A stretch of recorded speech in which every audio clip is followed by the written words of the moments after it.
양해 부탁드립니다. 다시 발표 시작하겠습니다. 다시 한번 본우 세션에 오신 여러분 환영합니다. 그리고 이치캡과 방콕 사무소 측에게 이렇게 중요한 주제에 대해서 세션을 진행해 주신 점에 대해서 감사의 말씀드립니다. 오늘 함께하게 되어서 매우 기쁘게 생각합니다. 그리고 우리가 사무국에서 다양한 코로나19 대유행 속에서의 살아있는 유산 경험에 관련된 여러 사례들을 수집을 했는데 관련해서 공유하도록 하겠습니다. 최근에 우리가 시행한 조사에서 얻었던 통찰에 대해서 공유를 하고자 합니다. 그리고 이와 함께 저희 사무국에서 비상 상황에서의 무형 문화유산 분야에서 어떤 또 일을 해왔는지도 더불어서 말씀을 드리도록 하겠습니다. 4월에 저희는 살아있는 유산 경험을 공유를 또 당부드리는 이러한 작업을 시행을 했습니다. 그래서 팬데믹으로 인해서 어떠한 영향을 받았는지, 살아있는 유산이 어떤 역할을 수행을 했고 어떠한 보호 조치들을 취했는지에 대해서 자료를 수집하였습니다. 접근 가능한 플랫폼을 마련을 해서 정보와 경험을 공유를 하고 함께 배울 수 있고 또 통찰을 얻어 나갈 수 있기 위해서 이런 플랫폼을 마련을 했습니다. 이 플랫폼이 여기 화면에 나와 있고 아랫단에 링크가 있습니다. 그래서 보시면 여러 가지 또 답변도 저희가 받았는데요. 여기에 클릭을 하시면 보다 자세한 정보들을 링크를 통해서 얻을 수 있습니다. 링크나 사진과 또 소셜미디어 또 그 외에도 다른 관련 있는 자원에 접근을 할 수가 있습니다. 상당히 풍부한 1차, 2차 자료들을 확보할 수 있고 또 참조가 될 수 있지 않을까라는 생각이 듭니다. 그래서 여러분들께서도 이러한 자료를 봄으로써 이런 상황에서 어떤 경험들을 하고 있는지 파악할 수 있지 않을까라는 생각이 듭니다. 자, 그러면 전반적으로 설문 답변에 대한 개요를 잠시 말씀을 드리도록 하겠습니다. 여기 지역과 또한 어떤 기관에서 답변을 했는지 여기 나와 있는데요. 86개국에서 260건의 응답 결과를 받았습니다. 그래서 여기 플랫폼 상에서도 이렇게 정리를 하고 있습니다. 지역별로 여기 나와 있는데 대부분 유럽에서 답변을 해주었고 그 다음은 아시아 태평양 지역이었습니다. 그리고 상당히 흥미롭게도 이 설문에 응답했던 당사자들이 여기에 나와 있는데요. 가장 큰 비중은 보유자 내지는 무형 문화유산의 실현자들임을 확인하실 수가 있고 그다음에 NGO 또 협약의 인증 NGO들 순이었습니다. 또 이 이니셔티브를 통해서 우리가 달성하고자 했던 바는 무형 문화유산이 사람들의 일상에도 영향을 또 미치고 또 다양한 풀뿌리 이니셔티브의 근간이 되고 있는데 그 외에도 또 다른 목소리들도 들으면 좋겠다는 그런 생각이 들었고 또한 이런 이니셔티브에 직접 몸담고 하는 자들의 목소리를 듣고자 하였습니다. 이런 설문은 여전히 진행되고 있습니다. 팬데믹의 상황이 국가에 따라서 다 다른 지금 현실인데 저희는 이런 설문조사 결과에 대한 정상적인 평가를 통해서 테마화 작업을 하고 있습니다. 그래서 여기에서의 결과를 우리 웹사이트에 이런 점도로 하여서 표현을 하고자 합니다. 그래서 우리 웹사이트에 핵심적인 컨셉들이 있는데 그 컨셉과 연결을 해서 한번 표시를 하고자 합니다. 일단 협약에서의 여러 가지 종목들이라든지 또한 목표들 여러 가지 중요한 컨셉들이 있는데 그런 컨셉과도 연계를 해서 보여드리고자 합니다. 아시아 태평양 지역을 잠시 보도록 하겠습니다. 지금까지 받았던 답변 내용들 정리를 해보자면 일단 69건을 20개 국가로부터 저희가 받았습니다. 그리고 앞선 장표에서도 기억하시겠습니다만 대학과 또 연구기관에서 많이 답변을 해주셨습니다. 자, 그러면 주제별로 어떠한 답변을 받았는지 말씀을 드리겠습니다. 어떤 영향과 어떤 역할을 수행을 했는지 그리고 이것이 무형 유산 보호에 있어서 어떠한 시사점이 있는지에 대해서 말씀을 드리고자 합니다. 이것은 상당히 개괄적인 정도의 단계라고 이해를 하시면 되겠는데요.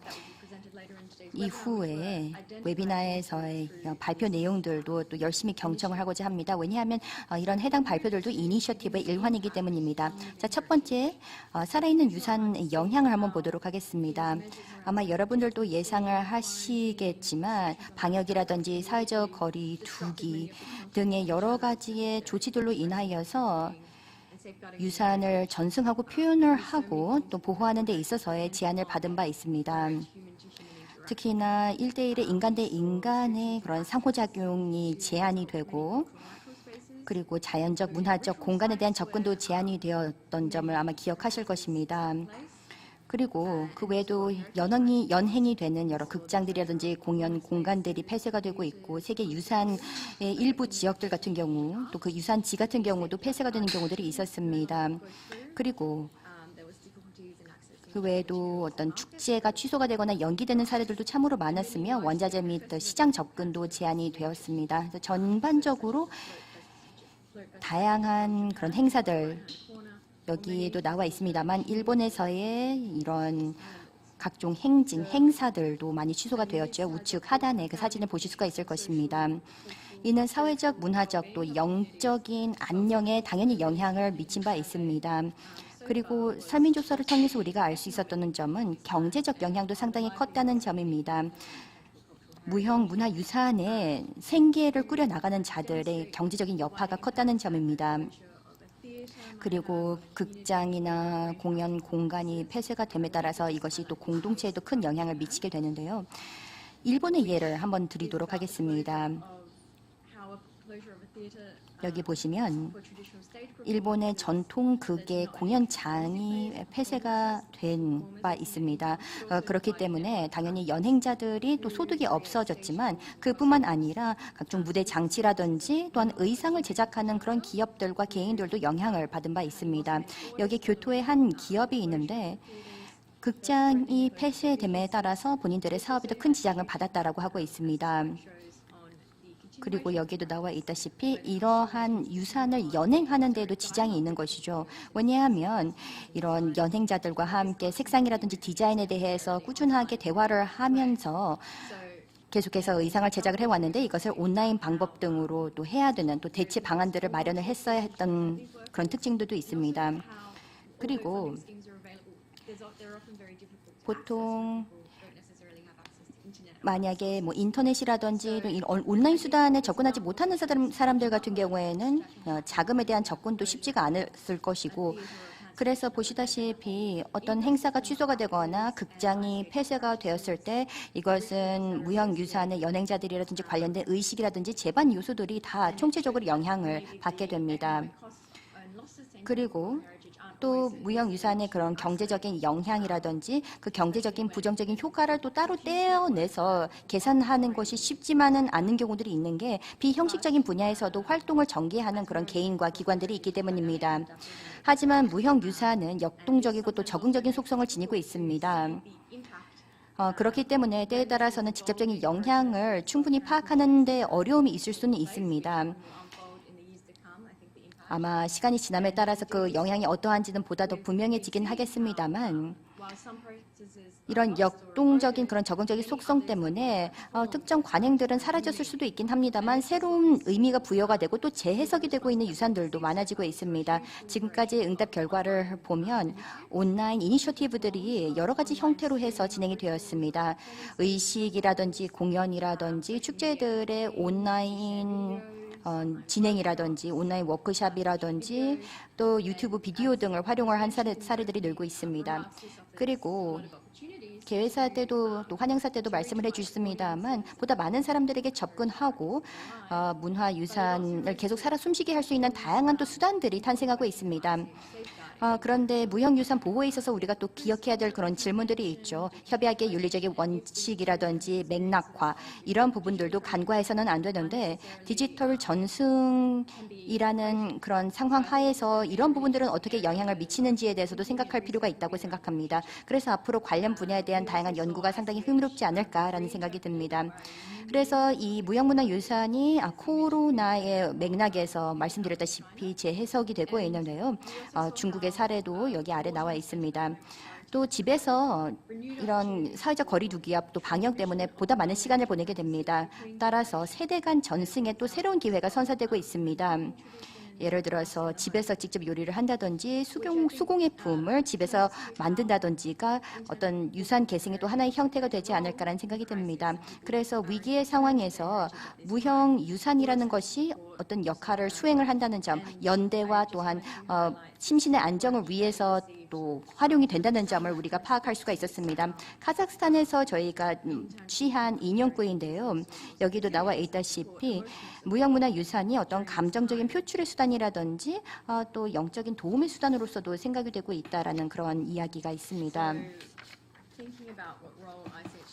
그래서 무형문화유산이 위기 상황에서 어떤 역할을 할 수 있는지에 대해서 한번 보도록 하겠습니다.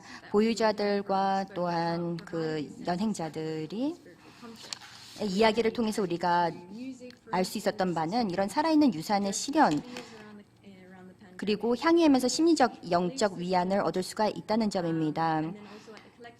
그래서 어떤 종교적인 차원에서도 있지만 그뿐만 아니라 무형문화 유산을 이용을 하여서 사람들 간의 소속감이라든지 연대감을 고취하고 이 대유행에서의 어떻게 하면 서로 간에 이것을 극복해 나갈 수 있는지 하나의 위안으로서의 역할을 한다는 것입니다. 카자흐스탄에서의 한 공연 모습인데요. 이 동영상이 잘 재생이 될지 모르겠네요. 병원에서의 모습입니다.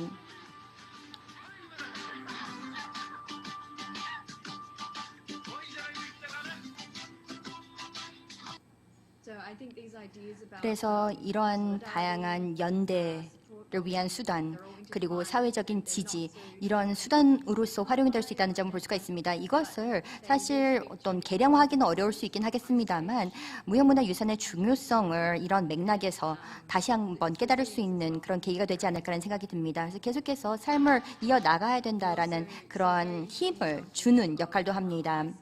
그뿐만 아니라 무형문화유산이 전달과 소통의 수단으로서 사용되는 사례들도 본 바 있습니다. 코로나에 대한 인식 제고나 또한 공중 보건을 위한 어떤 소통 전달의 수단으로서도 활용이 되고 있는데요. 우측을 보시면 캄보디아의 사례입니다. 차페이당뱅, 이 목이 긴 기타, 현악기를 이용을 하여서 이런 생활 방역 수칙에 대해서 국민들에게 알리는 그런 모습이고요. 스리랑카의 전통 줄 인형극이 활용이 되어서 이 공중 보건의 각종 생활 수칙에 대한 안내를 하는 모습입니다. 동영상 잠시 보시죠.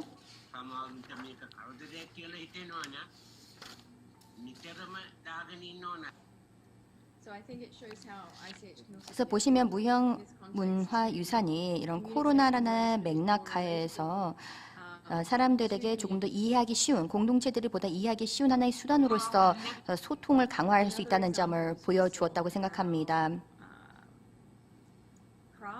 또 다른 예를 말씀을 드리자면 무형문화유산이라든지 공예가 대체 소득원이 될 수가 있다는 점입니다. 지금 보시면 이런 어떤 경제적인 수단으로서도 활용이 되고 있고 그리고 전 세계적으로 보면 전통적인 상호 부조의 형태라든지 지역 농업, 식량 생산에도 새로운 형태들 내지는 전통적인 형태들이 다시금 활용이 되고 있습니다.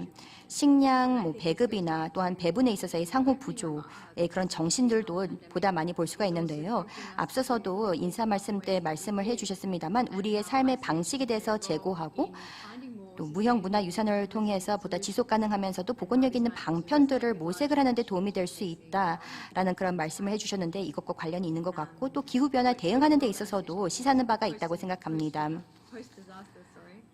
그리고 재난 후의 상황에서의 복원이라든지 복구 또 회복을 하고 또 지속 가능한 발전을 위해서도 무형유산의 역할이 상당히 있음을 우리가 느낄 수 있지 않나 싶고요. 그래서 저희 사무국에서도 무형문화유산, 비상상황에서의 무형문화유산 관련된 여러 가지 작업을 한 바 있습니다. 지난 4년 동안 우리의 그런 위원회 세션이라든지 정부 간의 여러 활동들을 펼친 바 있는데 국가들이 다 마찬가지로 이 중요성을 인지를 하는 것 같습니다. 작년 같은 경우 저희가 파일럿 프로젝트들도 하였었고 또 다양한 연구라든지 작년에는 또 전문가 회의도 개최를 하였습니다. 그래서 이것을 바탕으로 운영 원칙이라든지 또한 운영 방법, 즉 비상 상황 속 무형 문화유산 보호를 위한 운영 원칙 및 방법들을 저희가 마련해 보았습니다. 그래서 어떻게 하면 가장 잘 보호를 할 수 있는지에 대해서 정리를 해봤고요. 그뿐만 아니라 역량 강화 관련된 다양한 자료들도 마련을 하고 있습니다. 그래서 이런 분쟁이라든지 비상 상황에서 참고할 수 있는 그런 자료들을 마련을 하고 있습니다. 물론 획일적인 단일의 대답만 내지는 방법만 있는 것은 아닙니다. 여러 가지 방법이 있을 수 있고 코로나로 인하여서 우리가 이제 여러 가지를 또 생각하게 되었던 만큼 다양한 그런 가능성들이 있지 않을까라는 생각이 드는데요. 일단 무형문화유산이 비상 상황에서 이중 역할을 수행할 수 있다는 점에 대해서 말씀을 드리고 싶습니다. 이런 무형문화유산의 활력과 이런 전승 이런 것도 정말로 중요하고 또 경제적 사회적인 그런 삶과도 밀접한 관련이 있지만 더불어서 사회가 복원하고 회복하는 데 있어서도 문화유산이 영향 내지는 역할을 할 수가 있다는 것입니다. 그래서 이런 회복 단계, 코로나에서 이제 회복하는 그 단계에서 어떤 역할을 할 수 있는지에 대해서도 생각하면 좋을 것 같습니다. 무형 문화유산의 역동성과 또 적응의 속성이 코로나 팬데믹하에서 더욱더 빛을 발했다고 생각합니다. 다양한 독창적인 방법들을 공동체에서 마련을 하였는데요. 그래서 이러한 사례들을 어떻게 이어나갈 수가 있고 앞으로 보호를 하는 데 있어서 이것은 어떻게 참작이 돼야 될 것이며 전승과 또한 이런 무형문화유산이 위기 상황에서 변모해 나가는 이런 부분들은 어떻게 관리해 나가야 되는지에 대해서 생각해야 될 것 같습니다. 그리고 보호에 있어서의 공동체의 기본 역할에 대해서 한번 생각을 해볼 필요가 있습니다. 어떻게 영향을 받았고 어떻게 보호를 해야 하며 회복 단계에서 어떻게 활용이 되어야 하는지에 대해서 생각을 해야 합니다. 공동체 단에서도 여러 가지 답변을 제출하였는데요.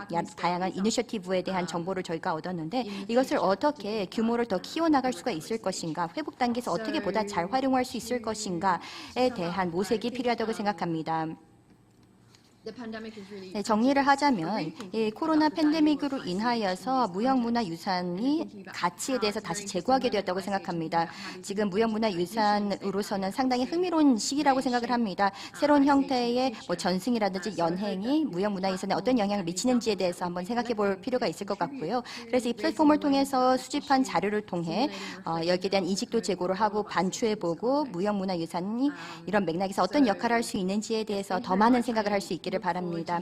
경청해 주셔서 감사하고 다양한 사례 연구를 통해서 더 많이 배우고자 합니다. 여러분들 다시 한번 플랫폼 꼭 방문해서 자료 확인해 주시면 좋을 것 같고 질문 있으면 언제든지 해주시기 바랍니다. 감사합니다. 네, 줄리안 홉킨스 전문가님 훌륭한 발표 감사합니다. 분명 지금